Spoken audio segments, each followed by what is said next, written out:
Bonjour et bienvenue pour cette nouvelle analyse approfondie. Aujourd'hui, la mission est assez incroyable. On va plonger au cœur de l'anatomie et de la médecine vétérinaire équine. Ouais, un domaine qui est vraiment d'une grande complexité. Complètement.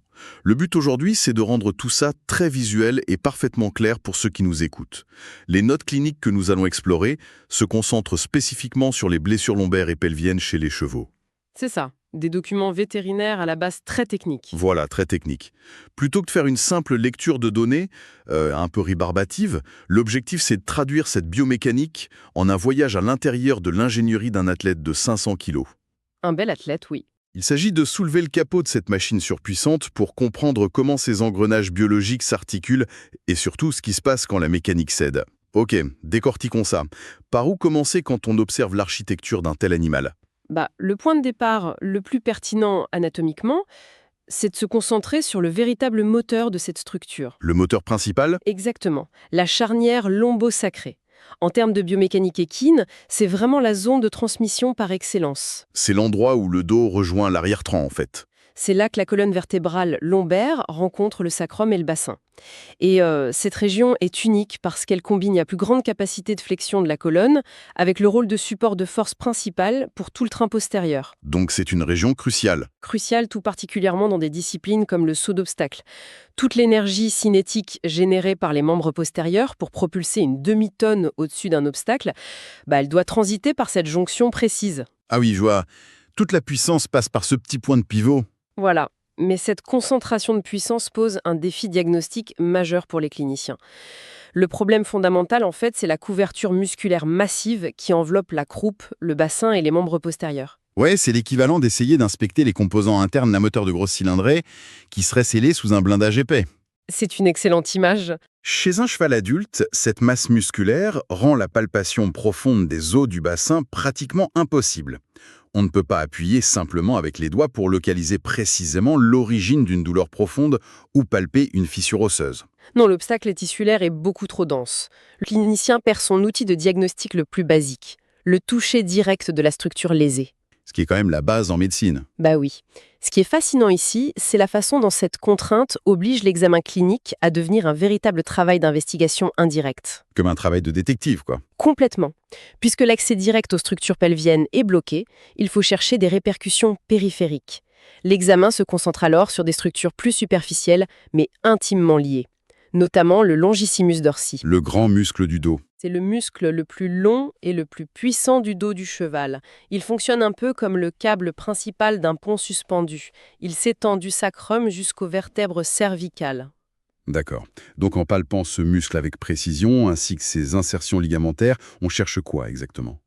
On cherche la moindre contraction anormale, le moindre spasme.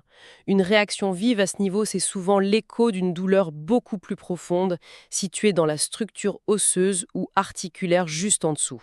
Et j'imagine qu'au-delà de la palpation, l'observation visuelle donne énormément d'informations aussi. Absolument. Bien avant de toucher l'animal, la façon dont il se déplace révèle les dysfonctionnements internes. Oui, un cheval qui souffre d'une lésion pelvienne va modifier sa biomécanique pour soulager la zone. Ça se traduit par une démarche altérée, une réticence évidente à engager les postérieurs sous la masse, ou même un refus catégorique d'avancer ou de sauter. Et visuellement, si on examine la croupe depuis l'arrière, une asymétrie devient souvent apparente avec le temps. Ah oui, l'atrophie musculaire. Exact. L'atrophie s'installe du côté lésé. Concrètement, une moitié du bassin paraîtra plus plate ou asymétrique par rapport à la ligne médiane, simplement parce que le cheval, par réflexe antalgique, cesse d'utiliser ce côté normalement. C'est logique, il a mal, donc il compense en n'utilisant plus ce muscle. L'asymétrie musculaire, c'est effectivement le marqueur chronique d'une compensation douloureuse. D'accord. Donc, quand ces indices sont réunis, asymétrie des marches, modification de sensibilité aiguë du longissimus dorsi, le diagnostic s'oriente vers des lésions structurelles graves. C'est ça, et dans cette région, cela implique généralement des fractures de la ceinture pelvienne. C'est là que ça devient vraiment intéressant. Parce que mécaniquement parlant, il est très difficile d'imaginer comment des os aussi denses, protégés par une telle armure musculaire, peuvent arriver à se briser. Et pourtant, ça arrive. La littérature clinique classe ces fractures en 3 mécanismes distincts. Le premier, c'est le traumatisme aigu non violent. Oui, l'impact direct. Cela se produit lors d'un choc cinétique important. Par exemple, si le cheval percute violemment l'encadrement d'une porte de boxe. Ou subit une chute lourde sur une surface dure. Voilà. Ces impacts créent des fractures ou des écrasements osseux, souvent sur les parties les plus proéminentes du bassin, comme la tubérosité coxale qui forme la pointe de la hanche. Ou la tubérosité ischiatique, la pointe de la fesse. Mais il y a un mécanisme hyper précis lié à ces traumatismes qui est particulièrement contre-intuitif. Ah, tu veux parler des fractures par avulsion? Exactement, l'avulsion. C'est un phénomène biomécanique redoutable. Dans ce scénario, la fracture n'est pas causée par l'objet percuté, mais par la force de traction du cheval lui-même. C'est fou de se dire ça. C'est lié aux fibres de Sharpey qui ancrent les tendons et les ligaments à l'os chez le cheval. Elles sont d'une densité incroyable. Lors d'un faux mouvement extrême, par exemple une glissade que l'animal tente de rattraper in extremis, le muscle se contracte avec une violence inouïe. Et là, ça casse. La force générée est telle que la connexion musculo-tendineuse résiste, mais le point d'ancrage sur l'os cède. Le muscle arrache littéralement un fragment d'os. Waouh. C'est la propre puissance explosive de l'animal qui détruit son intégrité structurelle, en fait. C'est une démonstration impressionnante des forces internes en jeu. Carrément. Ce qui nous mène au deuxième mécanisme clinique, le stress répétitif ou la fatigue osseuse. Pour visualiser ce processus, l'analogie du jeune adolescent humain sportif en pleine croissance est super parlant. Oui, c'est une pathologie qui frappe de manière disproportionnée les jeunes chevaux de course. Leurs plaques de croissance ne sont pas encore fermées et leur squelette n'a pas atteint sa densité minérale maximale. C'est donc un problème d'immaturité du squelette par rapport à l'effort demandé. Le processus de remodelage osseux est au cœur de ce problème. L'os est un tissu vivant qui se détruit et se reconstruit en permanence pour s'adapter aux charges. On a des cellules appelées ostéoclastes qui nettoient les microdommages et les ostéoblastes qui construisent du nouvel os. Mais chez le jeune cheval de course soumis à un entraînement intensif, l'équilibre est rompu. C'est tout à fait ça. La destruction par les ostéoclastes dépasse temporairement la capacité de reconstruction. L'os devient poreux et perd de sa résistance mécanique juste au moment où l'effort demandé est maximal. Et les microfractures s'accumulent sans avoir le temps de guérir jusqu'à ce que la structure cède. Et l'aile de l'ilion, qui est une large surface osseuse du bassin soumise à d'énormes forces de levier, est le site classique de cette fracture de fatigue. C'est l'usure mécanique d'une structure immature, tout simplement. Ok, donc nous avons l'impact direct avec parfois avulsion et la fracture de fatigue métabolique. Le troisième mécanisme est décrit cliniquement comme le scénario le plus dévastateur. Oui, le fameux grand écart. L'abduction sévère, pour utiliser le terme exact. C'est l'accident de glissade latérale où les membres postérieurs du cheval s'écartent brusquement vers l'extérieur, souvent sur un sol fuyant ou verglacé. Ce mouvement génère des forces de cisaillement pour lesquelles l'articulation coxo-fémorale n'est absolument pas conçue. Pas du tout, non. Les fractures qui en résultent ciblent le corps même du bassin ou l'acétabulum. C'est la cavité articulaire qui reçoit la tête du fémur. La gravité de cette abduction réside vraiment dans la destruction des points d'appui fondamentaux. C'est ça, l'acétabulum est le pivot central de la propulsion. Lorsqu'il éclate sous l'effet du levier fémoral lors d'une glissade, c'est l'ensemble de la transmission de l'arrière-main qui est anéanti. L'angle de tension latérale disloque carrément l'architecture interne du bassin. Et ça crée de multiples fragments osseux dans une zone hyper confinée. Alors qu'est-ce que tout cela signifie? Au moment de l'impact, quelles sont les conséquences physiologiques directes de cette rupture mécanique? Les signes cliniques immédiats décrivent une situation vraiment critique.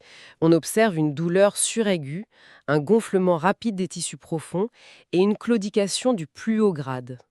C'est-à-dire une suppression totale d'appui. L'animal refuse catégoriquement de poser le membre au sol. Et parmi les signes cliniques, il y a ce phénomène de crépitation qui est particulièrement marquant lors de l'examen. Ce bruit terrifiant. La crépitation, c'est le retour tactile et parfois auditif du frottement des berges de la fracture ou des fragments osseux les uns contre les autres. Quand on essaye de bouger la jambe. Exactement. C'est le signe pathognomonique d'une perte de continuité osseuse. Mais au-delà de la fracture elle-même, la véritable urgence vitale dans ces traumatismes pelviens complexes, c'est autre chose. Les hémorragies. Oui, en particulier pour les fractures de l'acétabulum ou du corps de l'ilion, les lésions tissulaires adjacentes sont dramatiques. Le pronostic sombre n'est pas seulement dû à l'os cassé, il est dicté par l'anatomie vasculaire de la région. C'est le problème des vaisseaux majeurs qui longent ces os. L'os de l'ilion est tapissé par un réseau vasculaire à très haut débit, notamment les artères iliaques internes et externes. Lors du fracture avec déplacement, les éclats osseux extrêmement tranchants se transforment en véritables lames à l'intérieur de la cavité pelvienne. Des lames de rasoir, oui. Ils peuvent sectionner ou lacérer ces artères majeures. Le cheval développe alors une hémorragie interne foudroyante ou la formation d'hématomes subfaciaux sous très haute pression. Ce qui peut engager le pronostic vital en quelques heures à peine. Parallèlement, le nerf sciatique, qui contrôle une grande partie de la motricité et de la sensibilité du membre postérieur, passe juste au niveau de la grande échancrure ischiotique. Un fragment osseux ou la simple pression d'un hématome massif sur ce nerf peut causer une paralysie définitive du membre. La structure de soutien s'effondre et, ce faisant, sectionne l'apport sanguin et le réseau nerveux de la jambe entière. Face à des dégâts d'une telle ampleur, biomécanique, la question de la réparation se pose. Et c'est là que l'échelle même de l'animal devient son plus grand obstacle thérapeutique. Si on relie ça à une vision plus globale de la chirurgie orthopédique vétérinaire, la prise en charge des chevaux met en lumière une contrainte physique indépassable. C'est clair. Pour une fissure simple, une fracture incomplète sans déplacement, le protocole est drastique mais physiologique. C'est l'immobilité stricte. On parle d'un confinement en box pour une durée allant de 90 à 120 jours. C'est l'équivalent de 3 à 4 mois de repos absolu pour permettre au cale osseux de se former naturellement. Avec tous les défis de gestion musculaire et digestive que cela implique pour un animal conçu pour le mouvement permanent. La norme. On aborde l'os, on réduit la fracture, on pose des plaques anatomiques et des vis. Mais chez le cheval adulte, la chirurgie pelvienne est virtuellement impossible. Pourquoi? D'abord, à cause de la voie d'abord. Il faudrait inciser et traverser une épaissure musculaire monumentale, ce qui créerait des dommages collatéraux inacceptables et un risque infectieux majeur. Et ensuite, il y a le défi du réveil anesthésique, non? C'est le point critique. Contrairement à un patient humain, à qui l'on peut demander de rester alité, un cheval qui se réveille d'anesthésie va instinctivement chercher à se lever. Par son instinct de fuite. De manière abrupte, parfois même paniquée, aucun implant métallique actuel ne peut résister aux forces de torsion extrême générées par un cheval de 500 kg qui se débat pour se redresser sur un bassin fraîchement reconstruit. Les plaques se tordraient ou casseraient instantanément. Exactement. L'option chirurgicale étant écartée par les lois de la physique, la guérison spontanée est la seule voie et elle s'accompagne d'un remodelage qui n'est jamais parfait. Une fracture pelvienne majeure laisse des altérations biomécaniques définitives, on est d'accord? Toujours, on observe une asymétrie pelvienne permanente, la fameuse hanche coulée, où un côté du bassin reste plus bas que l'autre. L'atrophie musculaire chronique est aussi systématique, le tissu musculaire ayant été endommagé ou sous-sollicité pendant la longue convalescence. Il y a aussi le canal pelvien qui peut subir un rétrécissement, ce qui pose un risque vital pour les juments destinés à la reproduction lors du poulennage, par exemple. Et bien sûr, la modification des axes mécaniques entraîne invariablement le développement d'une arthrose secondaire précoce. La carrière sportive de l'animal est terminée. Le système se répare, mais il fonctionne désormais hors de son axe d'origine. C'est pour anticiper ces séquelles et prendre les décisions thérapeutiques initiales qu'il faut un diagnostic ultra précis de la ligne de fracture. Et c'est là que l'arsenal diagnostique conventionnel montre ses limites face à la morphologie équine. Moi, quand on parle de fracture, je pense tout de suite à une radiographie. C'est le réflexe clinique de base de faire une radio, l'outil de référence absolu en traumatologie. Pourtant, l'imagerie par rayons X est d'une utilité très limitée, voire nulle, pour évaluer le bassin d'un cheval adulte de gabarit standard. Ce n'est pas un problème de technologie, c'est un problème d'atténuation physique. C'est le principe de l'absorption des rayonnements. La masse des muscles fessiers et la couche de tissu aditeux chez un cheval adulte représentent souvent plus de 40 à 50 cm d'épaisseur de tissu dense à traverser. Les générateurs de rayons X, même les plus puissants utilisés en clinique vétérinaire, n'y arrivent pas. Ils génèrent des photons qui sont absorbés et surtout diffusés par cette masse tissulaire. Ce rayonnement diffusé agit comme un brouillard sur le capteur radiographique. Au lieu d'obtenir une image nette et contrastée des contours osseux, on obtient une image laiteuse, grisâtre. Où il est impossible de discerner une ligne de fracture fine sur l'ilion ou une fissure de l'acétabulum, la physique quantique des rayons X est littéralement neutralisée par l'épaisseur anatomique. L'ingéniosité du diagnostic clinique nécessite donc une alternative. Si les photons ne peuvent pas traverser sans se perdre, la médecine utilise les ondes acoustiques. L'échographie. Voilà. L'échographie devient la modalité d'imagerie diagnostique de choix et bien souvent la seule fenêtre d'observation viable pour la pathologie pelvienne du cheval adulte. C'est l'adaptation de la technologie du sonar pour cartographier le squelette sous-jacent. L'analogie du sous-marin et du sonar est mécaniquement exacte. La sonde échographique émet des impulsions ultrasonores à haute fréquence. Ces ondes traversent les tissus mous, les muscles et la graisse avec une très faible déperdition. En revanche, lorsqu'elles percutent la surface dure et minéralisée de l'os cortical du bassin, elles ne peuvent pas pénétrer. Elles sont presque intégralement réfléchies vers la sonde. Le processeur de l'échographe traduit cet écho puissant en un signal visuel, une ligne d'un blanc pur et brillant appelée ligne hyperéchogène. Pour le clinicien, cette simple ligne blanche représente la surface externe de l'os. Et cet examen demande une dextérité clinique impressionnante de la part du vétérinaire. Le praticien glisse lentement la sonde sur la peau, balayant systématiquement les reliefs musculaires pour suivre cette ligne hyperéchogène à l'écran, un peu comme on suivrait le fond marin avec un sonar. Il cherche la rupture de continuité. Si la ligne droite et continue présente soudainement un décalage abrupt, une sorte de marche d'escalier, ou si des fragments hyperéchogènes semblent isolés dans les tissus mous adjacents, le diagnostic tombe. L'escalier, c'est le déplacement de la fracture. Les fragments isolés, ce sont les éclats osseux. C'est une méthode d'une précision remarquable qui permet de diagnostiquer des fractures invisibles à la radiographie sans jamais avoir à traverser la totalité de la masse musculaire. Et pour compléter ce panorama de l'imagerie, il faut aussi aborder la tomodensitométrie, le scanner. Ouais. Le scanner offre des reconstructions tridimensionnelles parfaites des structures osseuses d'habitude. Oui, cependant, en pratique équine, l'usage du scanner pour la région pelvienne est presque exclusivement réservé aux poulains ou aux chevaux de très petite taille. Et la contrainte n'est ni médicale, ni liée à la pénétration des rayons, puisque le scanner contourne ce problème, elle est purement architecturale. Le diamètre de l'anneau du scanner, le gantry des équipements médicaux actuels, même ceux adaptés pour les grands animaux, n'est tout simplement pas assez large pour laisser passer la largeur de la croupe et du bassin d'un cheval adulte d'une demi-tonne. C'est incroyable. L'animal, dans toute sa dimension anatomique, dépasse les limites physiques de la technologie d'imagerie contemporaine. Il ne rentre littéralement pas dans la machine. Ce détail illustre parfaitement la complexité de cette médecine. Le cheval est une merveille de biomécanique, un athlète d'une puissance phénoménale. Mais cette force repose sur un équilibre osseux et articulaire délicat, particulièrement au niveau de cette jonction lombo-sacrée stratégique dont on a parlé. Une surcharge mécanique, un mouvement en abduction hors des limites physiologiques, et l'architecture s'effondre de l'intérieur. Parfois par la propre traction de ses muscles. Face à cette anatomie colossale qui rend la chirurgie orthopédique et la radiographie classique caduques, les cliniciens doivent faire preuve d'une adaptation remarquable. Utiliser la précision des ondes sonores pour évaluer des dommages structurels profonds, c'est du génie. C'est l'art d'inspecter une mécanique lourde avec des outils de haute précision. Cela soulève une question importante quant à l'évolution de nos capacités de diagnostic vétérinaire. C'est-à-dire, Puisque le gabarit des grands équidés ou de la mégafaune en général les exclut des modalités d'imagerie avancées en 3 dimensions, l'ingénierie biomédicale se trouve face à un défi majeur. c'est vrai. Comment on va faire à l'avenir ? La prochaine révolution ne viendra probablement pas d'animaux plus petits, mais d'appareils d'imagerie dont la morphologie s'adaptera aux patients. On peut imaginer un avenir technologique où les scanners ne seront plus des tunnels rigides de taille fixe, Voilà.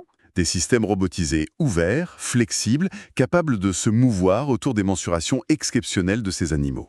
Développer une tomodensitométrie à géométrie variable modifierait radicalement l'approche thérapeutique et chirurgicale pour les plus grands athlètes du règne animal. C'est une perspective de recherche biomédicale qui mérite d'être explorée à l'intersection de l'ingénierie de pointe et de la biologie évolutive. Une réflexion très stimulante sur les limites actuelles et les innovations futures de la médecine vétérinaire. Merci à tous d'avoir suivi cette exploration détaillée de la biomécanique équine avec nous. À très bientôt pour une nouvelle analyse.